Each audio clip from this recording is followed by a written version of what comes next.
ba famille toko bandana nous na ko pesa ko remercier Nzambe na souffle de vie o ya sili ko pesa biso na journée à lelo tozali dimanche to pesi na nous merci na nkolo avant to banda émission na biso po yende muta pesa na biso souffle de vie donc sans ye mawa trop toko vivre te yango na pesi na nous merci mingi na Nzambe o azali ko pesa biso pema o tozali ko vivre yango nazali kokota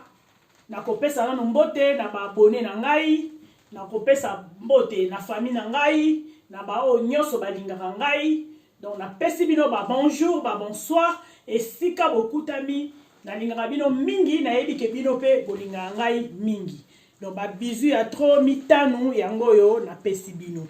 donc ya tozali lelo tozali na lisolo na biso bobo sanate bo s'abonner na Glonifa TV Bosolo na mwana poto katani original kuna bokokuta masolo ya bokokuta ba théâtre bokokuta masolo ebele bokokuta masolo ya ndenge na ndenge donc boza pete bino mo boyebi kaka ya mpangi sule baoba na pesi yo bambote ebele bobo salate mai pembeni mwa kopwati o pamelaka masanga atie bière na ye oyo pamelaka vin bozala ba hypocrite te oyo pamelaka vin oyo pamelaka whisky atiema whisky na ye mpona koyeba kokitisa mwa motema nakanisi soki oyo ayebi ke masanga bapekisaka mutu te mutu ye moko soki amoni ke masanga ezomema ye na nzela ya mabe akosala nini akotika po bato mingi soki ameli masanga okomona akomosala babétise akomosala bakonnerie wana nde eza malamu te yango omoni ke bapekisaka masanga mais soki omoni ke place osukelaka ke osuki wana na masanga osuki wana donc yango omonaka ke baboyaka ke bato bamela masanga me bapekisaka te balobi tout exenui même kolia oyo soki ole ete okomi kosanza na miso ya bato eza mabe eloko nyonso eza malamu te soki mpo meli mpe mai ebele libumu etondi okomi kosala libumu pasi nyonso to wana eza bamabe eza bafoti donc eloko na linga naloba nanu yango wana donc place bovandi ntango bokotala émission na ngai boza pete bofungola matoi mpona koyoka Glonifa TV ye wana aye na masolo ya kisika aye na masolo ya sika donc ndenge ezali wana programme na ngai ya dimanche nakanisi soki Nzambe azo kobomba biso nakobana toujours kosalaka ba dimanche na nga bilia ba recette o na monike to mutu abengi ngai to nga moko nasala ba recette na nga oyo nga moko pe nasalaka oyo nga moko pe na bongisaka ya kimundele même ya batu mwindu nyonso nazali kale tozongi na journée ya vendredi soki Nzambe azolamusa biso na ngolu na ye nakobanda kosala ba live na ngai vendredi ekobanda kobanda 21h ou 22h30 le balère on a dans la 4 à 21h à 21h à 21h30 21h à 22h30 nde balère na kati wana na banda kozwa l'air o na banda kosala ba live na ngai nakanisi o nazalaki nango nanu ya ko présenter bino yango wana bobosana te bosabone na Glonifa TV Bosolo kuna bokokuta bosolo bokokuta makambo ya bien bokokuta ba théâtre ba makambo ya bien oyo bino boyebaki te boko découvrir bokoyeba yango na yango tozobanda lelo recette na biso ezali tozosala crevette na spinat donc épinard na français de babengaka tozosala yango na crème fraîche okoki kolia yango na spaghetti okoki kolia yango na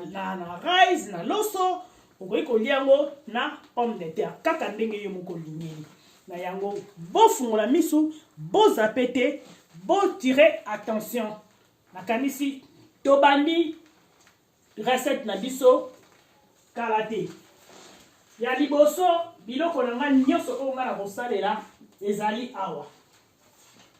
Na kosalela matungulu yango oyo bomoni matungulu yango oyo na hai yango oyo bozomona. Matungulu nanga ezali 4 soki po kosalela 4 nyonso kaka yo kaka po bato mosusu balingaka matungulu ebele. Bato mosusu balingaka matungulu ebele te na biloko na bango. Nga nalingaka matungulu ebele na tie lokola neti 4 oyo. Hai pe okotia mwa muke okotia hai boye pona hai okotia boye po omoni crevette ezaka solo. Ezaka solo makasi boyebi ba fruits de mer ezaka solo zei yango moni ke hai eza pona koboma solo ya zei. Etie wana. Donc okozala na okozwa oyo ezali vinaigre ata vinaigre oyo ya pembe ata oyo pe ça va. Soki oza na vinaigre te ozwi nani oyo citron. Boyebi bateka yango na ba magasin nyonso ya bilia bateka citron bateka biloko nyonso boyebi ya oyo eza pona ko nettoyer crevette na yo. Ya liboso okozwa crevette na yo et puis nazo présenter no biloko oyo kosalela. Oza nango otie pembeni, oza na huile d'olive na yo. Ba kokolambela no pe na ba huile mususu. Mais nga na préféraka olive. Po omoni ke olive ezali mafuta moko eza pona batu ya cholestérol par rapport à yango penza et na rapé pona santé. Yango omoni ke nga mingi nasalelaka huile ya olive yango oyo. Na ozana olive, na ozana besoin olive na ngai. Et puis na ozana besoin ya crème fraîche na ngai. Partout boyebi bateka yango crème fraîche na ngai yango oyo. Na kotala quantité so na moni ke esengi na tia nyonso mbale na tia nyonso mbale. Soki esengi ke na tia nyonso mbale te na kotia kaka moko crème fraîche yango.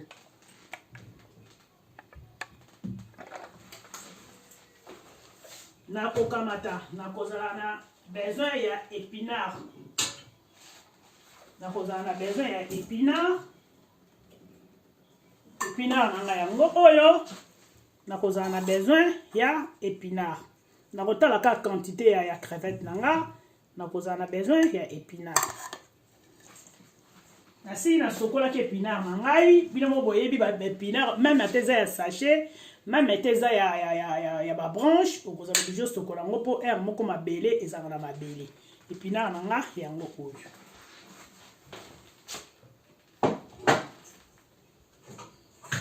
Na kozala na besoin ya crevette. Crevette nangai yango oyo. Crevette nangai na assaisonnaki yango. Komoni mingi biloko awa ezalaka congelé. Eloko ezalaka congelé. Okoki kobimisa yango na butu. Soki neti bo okosala yango na avant midi, okoki kobimisa yango na butu. Yango crevette nangai yango oyo. Okoki kobimisa yango na butu, na tongo tango eko décongelé, okozwi yango, o assaisonner yango. Neti ngai lokola na kosala yango nazosala yango na butu po siko toza butu. Tokomi déjà ba 21h et quelques. Toza déjà butu nazosala na si na assaisonnaki yango na tongo bozomona. Tango ko assaisonner yango otie hai na yo po hai eboma solo ndenge na ota ekoyebisa bino. Hai na yo po eboma solo. En plus oko assaisonner yango nga na assaisonner mingi na ba nani ya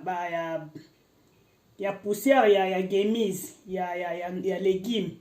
Pona mona ka ya ba poisson direza ka mungwa mingi. Donc na saelaka oyo ya ba légumes. Na kanisi boyebi kaka eza partout na ba magasin nyonso. Okozwa hai na yo otie pona solo. Otie hai na yo. Batiak yango kotiango biloko kilikili te.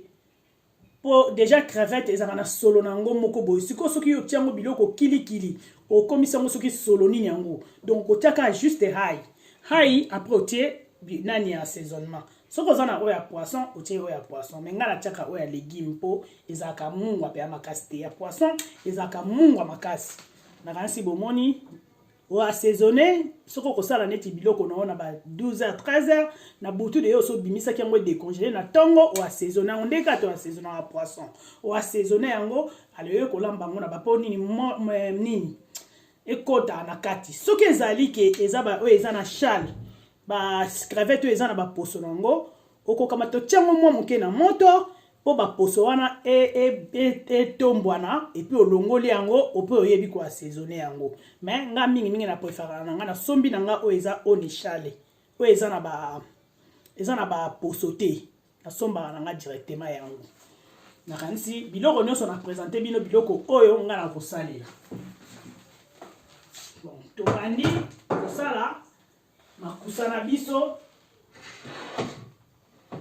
Je crois j'ai tout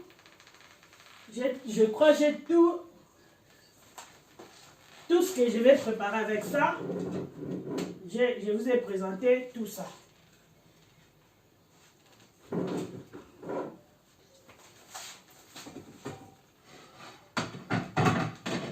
Nakozwa huile na ngai natie huile na ngai huile d'olive na ngai natie na kati nakotia na moto tangu huile na ngai na huile d'olive na ngai nakotia ebeli nakokamata matungulu na ngai o nakataki deja nakokamata natie na kati ya huile na ngai tangu nakotia matungulu na kati ya huile na ngai nakotia ngo na moto tangu nakotia ngo na moto matungulu nanga o ngana nakokabola matungulu yango mususu nakotika ngo mobesi nakotika ngo mobesi mususu nakotia na moto il faut ekoma boye matungulu yango tango nakotia na moto mafuta nanga il faut ebela po mafuta ebelaka soki mafuta ebeli te bino moko omona kaka ke huile d'olive ezalaka mpe neti mwa kilo soki ebeli bokomona ke ekomi léger ekomi pepele donc huile il faut ebela soki ebeli bozwi matungulu opartage yango otiki ndambu bolandanga bien otiki ndambu ya mobesu okamati okaboli yango otie mosusu na kikalongo mafuta soki ebeli otie na kati ntango yo kotia matungulu na yo ntango matungulu wana ekobela matungulu ekoma boye bomoni matungulu nanga ndenge ekomi neti chokola matungulu ife koma lokola chokola yango oyo nazoko tiango na moto nde nayebi ko continuer recette na ngai ya épinard na crevettes. Sikoyo ndenge ezali wana nazali kobongisa babiloko na ngai mpona likambo ya hai soko olingi kosalela hai ya mibimba te olingi kosalela bahai ya mibimba te mpona assaisonnement oza na mashini na yo oza na appareil na yo mpona konikela okoki konika oniki oza na moulinex na yo mpona konika bahai na yo po te ezala mike soko olingi yango mpona kokata te nakanisi bozolandanga bien mpo bato mosusu balingaka te biloko mosusu ezala ya mibimba ozwi oniki na yo oniki après oassaisonne nakanisi bozolanda nakanisi bandako nyonso ezali na ba machine ezali na ba mixer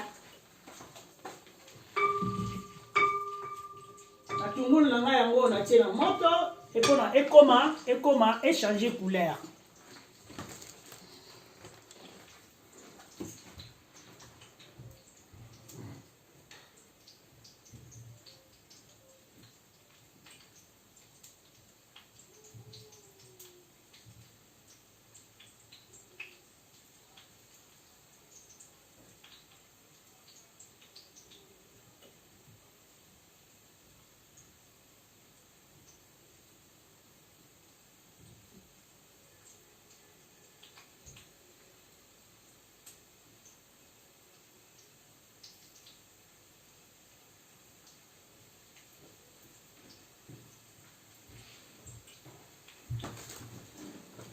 soki matungulu na biso ezwi moto sikoyo tozali kokamata crevette na biso oyo toassaisonaki tokomi kotia yango na kati ya huile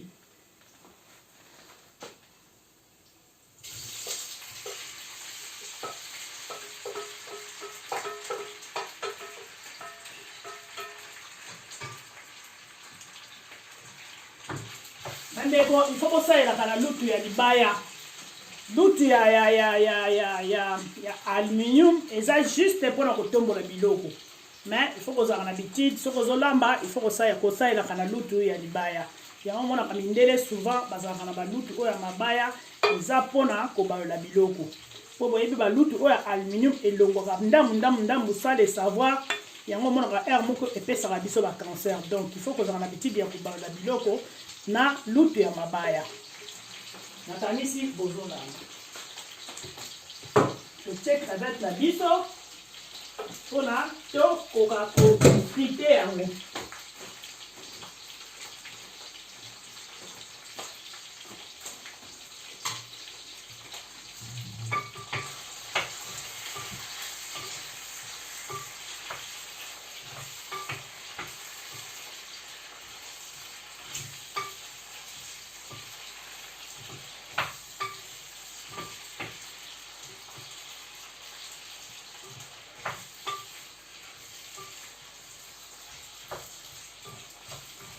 tozali kofrite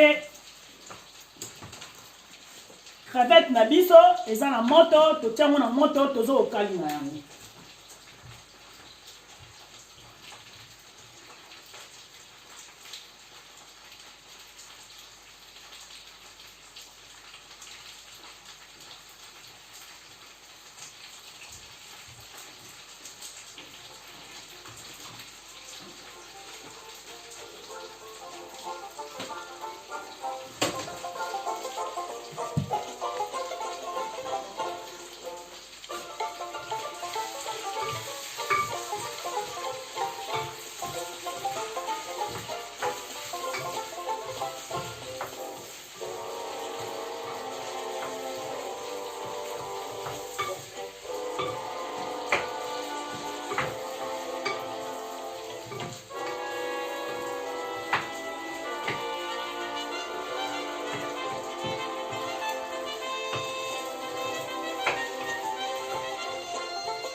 ndeko nakanisi biloko na biso ezali na moto tozali kokalinga crevette na biso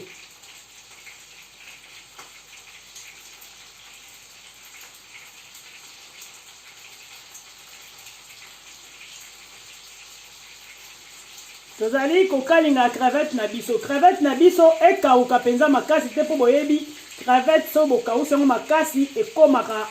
so bokausi yango ekomaka makasi mpona kolia yango ekomaka lokola neti banzete ekomaka lokola koni donc kokalinga yango esala neti ebeli neti te mais quand même yo moko efomona kaka ke esi ebeli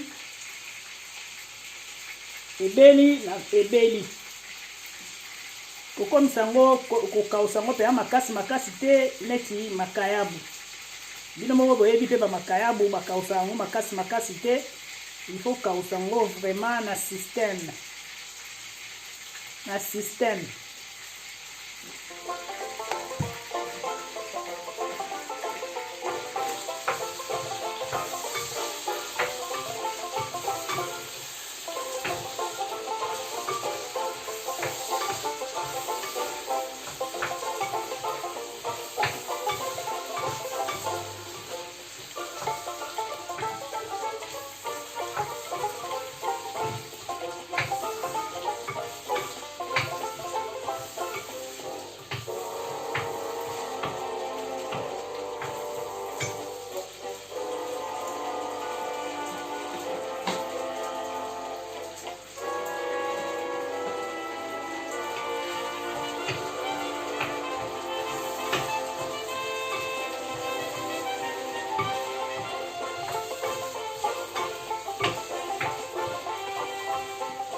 kanisi bozolanda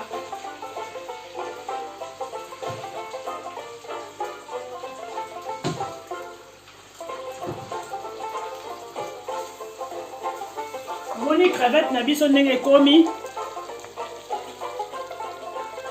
nakalingi crevette na ngai ekauka mpenza makasi te bino moko bomoni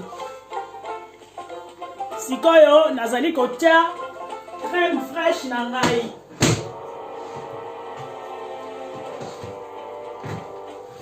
bandeko anabosani avant natia crème fraîche nazotia matungulu oyo natikaki mpo nakabolaki yango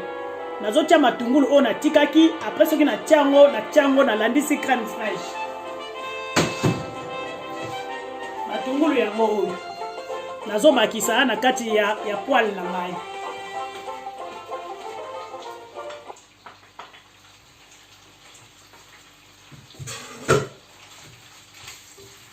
soki natia yango nazotia directement nazokotia crème fraîche na ngai crème fraîche na ngai yango oyo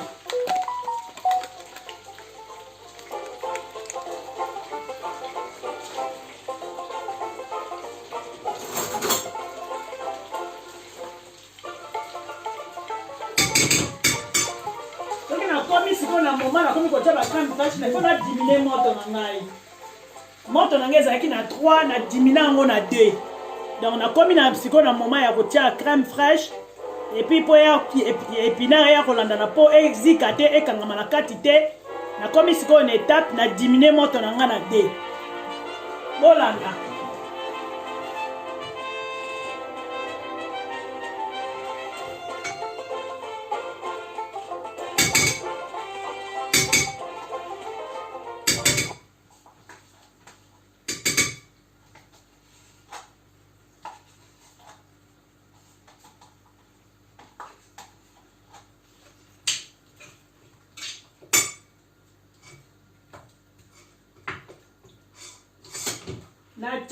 natie kaka crème fraîche moko mpona épinard ebimisaka mai mpo épinard na biso tokotokisa yango te tokotia yango ndenge ezaleli boyebi ke légume ebimisaka mai donc épinard ebimisaka mai crème fraîche natie kaka moko nakotala ntango nakotia épinard na ngai soki esengi ke nabakisa crème fraîche problème eza te nakoki kobakisa crème fraîche mais pour le moment natali ndeki quantité ya crevette na ngai nayebi natie nano crème fraîche nani moko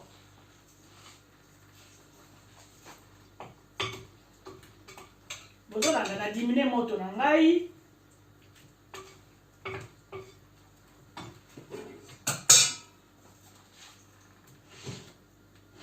nazotalisa bino ndenge nini omoni ndenge ekomi sauce na ngai ndenge ekomi nazotia soki matungulu na ngai namoni esangani ebeli nde nayebi kotia épinard na ngai bandeko bolanda boza pete bofungola miso bolanda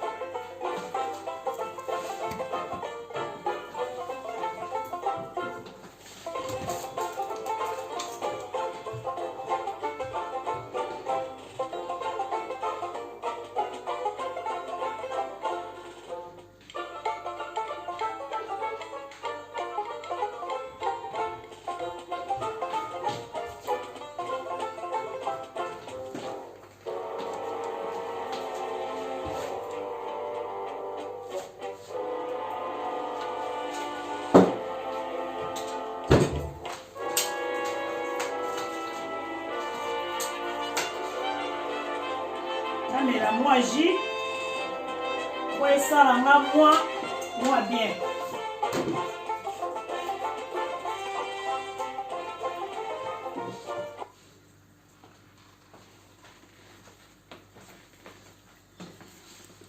tozo continuer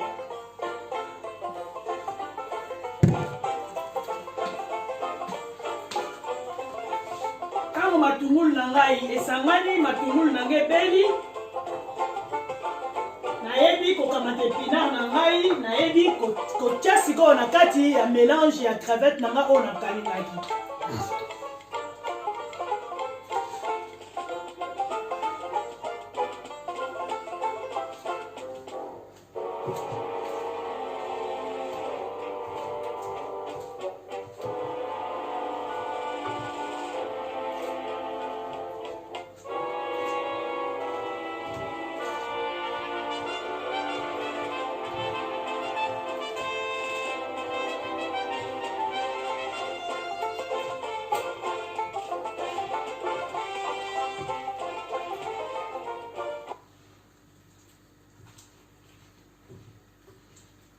nakanisi bozolanda épinard nakozwa kaka nakotya bichacha te nakotala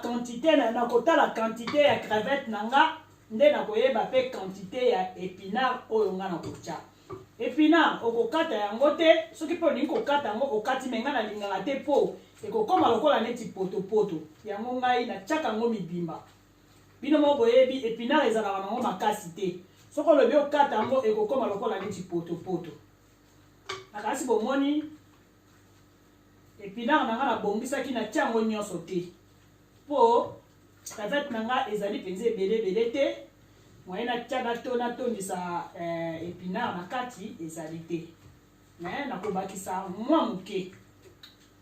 nazeli nanu oyo ekoma fine apres nde nayeba kobakisa yango bomoni nabakisi épinard na ngai nakanisi oyo nabakisi ekoki wana quantité ya crevette na ngai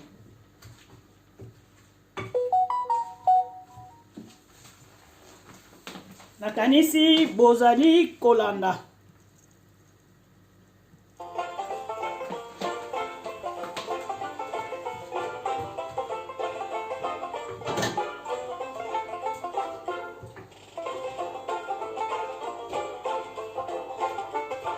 sikoyo soki otya épinard obakisi mwa moke moto na yo ozongisi yango ozongisi moto na yo na 3 po de façon ke épinard ekoka kokita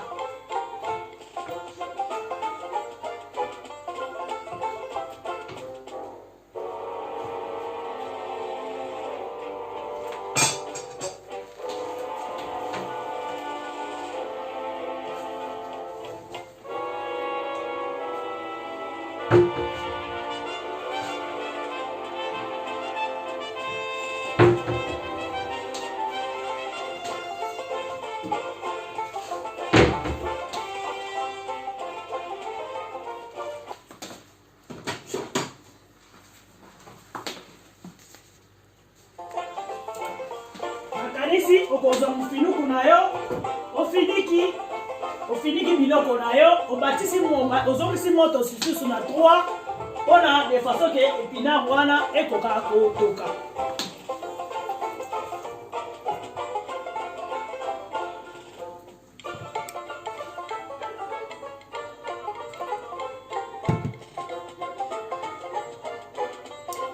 kala te biloko na biso ezokoma na suka ezokoma na kobela mpo tokoka kolia sauce na biso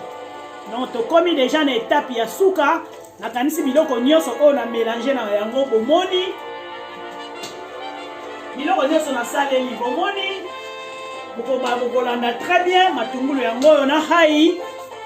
nga naya nasi nabongisaki mpe biloko mpo tele ifo kosalela ngonga nakanisi biloko deja nyonso nasi na mibongiselaki biloko na ngai nyonso nazalaki nango besoin yango oyo crème fraîche matungulu hai nazokolakisa bino lisusu matungulu hai crème fraîche oza na besoin ya huile d'olive to huile mosusu me nga na préférera huile d'olive mpo eza bien mpo na santé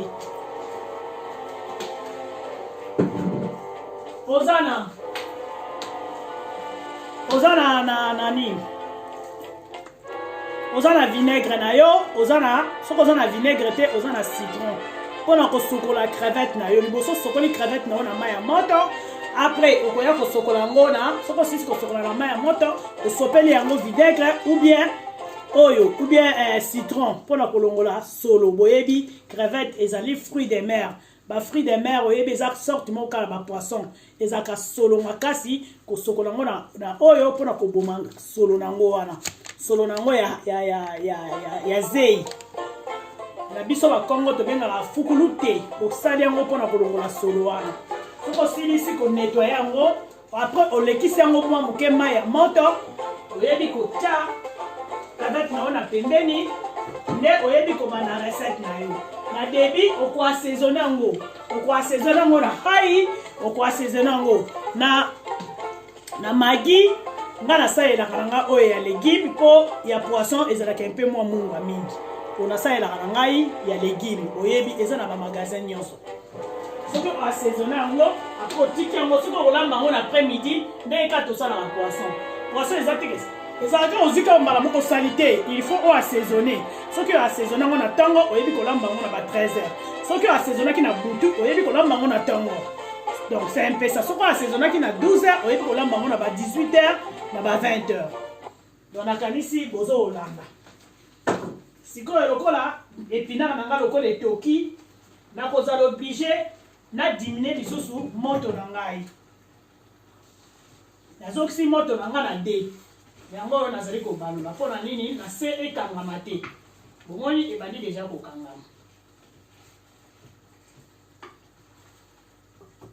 na diminuer moto na ngai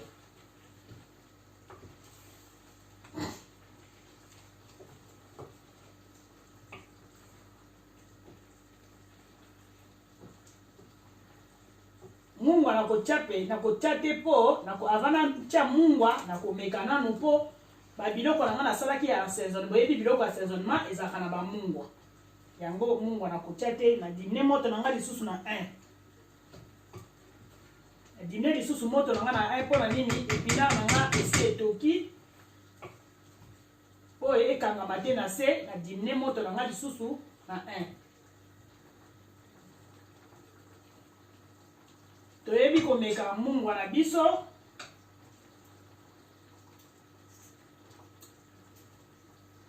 mungwa na ngai ekoki oyo natiaki ya assaisonnement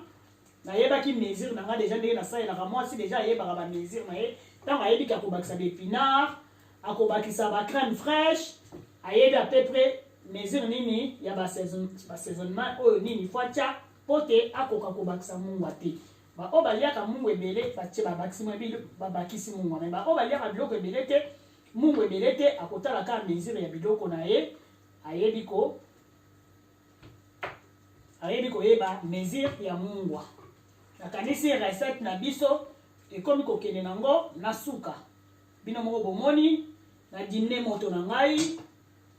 na 1 bino moko bozomona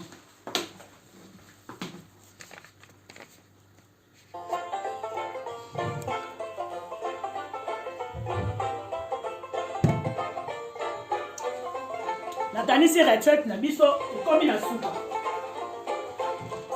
nakozwa spaghetti na ngai nasalaki mpona itilisa lia yango na spaghetti na ngai yango oyo nakolia yango na spaghetti nakanisi recette na biso ekomi na suka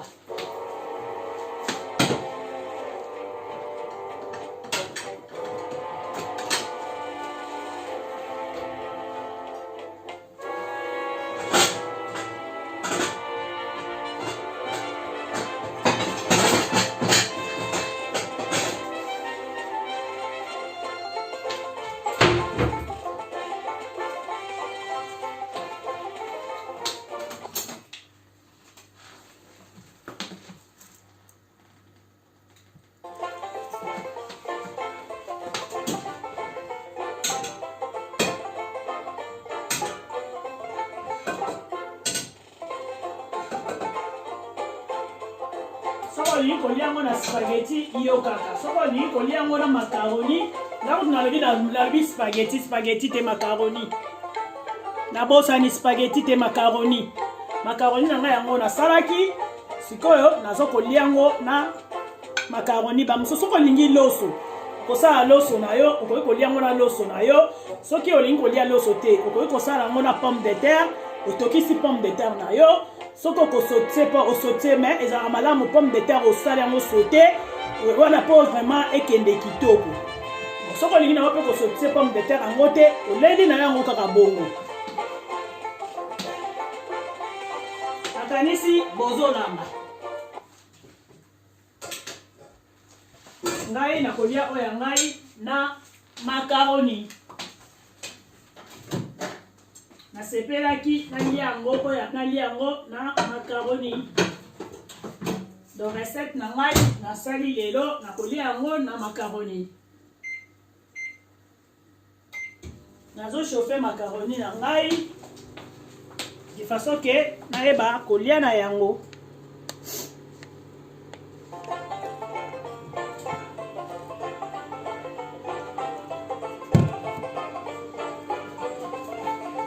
Nakanisi recette na biso ekomi na suka.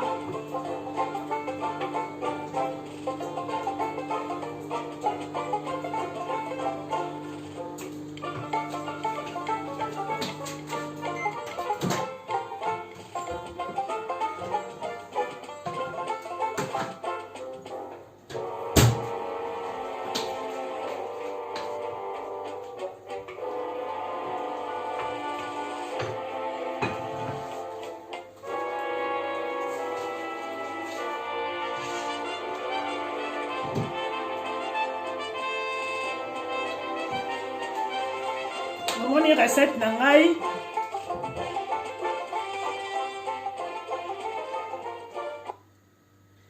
nakanisi bino moko bolandi recette na ngai ekomi na suka yango ekomi sikoyo ekomi prête mpona kolia yango.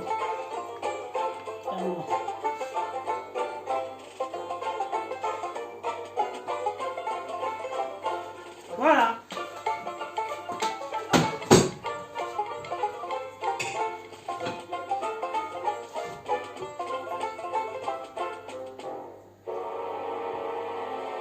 Ezaleka ezalia. Comme déjà beaucoup, on a voulu qu'on y a belé. Kaka tozo lukato diminuer ba confinement to yaki ba santé. Tozo lukato longola ba confinement ngo. To longola ba poa ngo tozo ko ba longola ba poa te. Kabiso tozo na libumu te to komi na mabumu. Wana nini confinement de makam. Okolia ovandi. Donc c'est un peu ça. Ba minene to ba kisa ki na confinement. Il faut to bazaka ba lisala. Pote mama mwana elongo. Tomoni recette na ngai yango oyo nakanisi tokomi na suka nalakisi bino bomeka yango bana na biso surtout bana na biso oyo babotani awa balingaka biloko ya boye. Jonathan soko lambele biloko ya boye bokozala pe ba camarades bokozala pe ba master. Nakanisi bomoni recette na ngai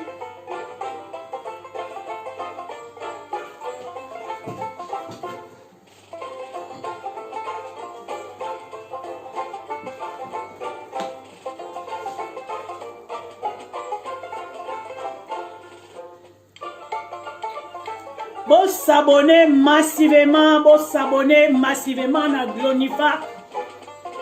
TV bosolo bokokuta makambo ya malamu bokokuta masolo ya bien. S'abonner na mwana poto katani original na lingi bino mingi nakanisi tokuta na bino na video ya sima na pesi babone na nga lisusu bambote na pesi bana na nga bambote bozala bien na bosanité oya ngai ngwa iza bambote bele na lingio mingi bozala bino nyonso bozala malamu tokuta na bino na video ya sima. Bye bye.